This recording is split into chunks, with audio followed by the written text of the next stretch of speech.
Now this is the Incident Commander A4 folder. Now this type of folder can be used on all sorts of different applications, whether in the medical or even in the workplace. They come in different colours. The particular one we've got here is an orange one. But one key area this can be used is in the emergency services by the use of an Incident Commander, because they're going to need to keep papers safe and secure.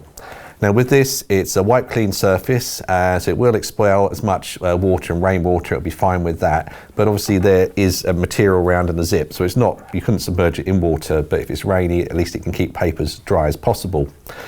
Zip goes around the outside. On the top here, you can just put a business card or ID card or anything there. And again, in this flap here is another flap where you can put your title or have preset badges, and Open House can actually make a badge particularly that will go into here. When you open the folder up, it's got a standard ring binder in there, so if you've got some sheets you have to carry with you, they can go in there. These could be in workplace settings, there could be risk assessments. In the emergency side, these could be emergency contacts, laminated sheets that you permanently have in these. And this side, we've got a pocket here where you can put papers, and also a clip at the top where you can put different reports.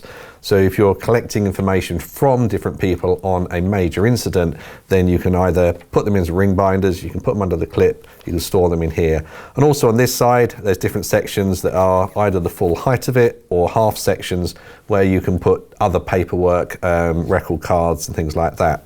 Top and bottom here, there's two holders for pens. So this is a very good way of keeping any type of paperwork safe and secure in any type of application, whether it be a major incident, first aid in the workplace, or just keeping documents safe out and about.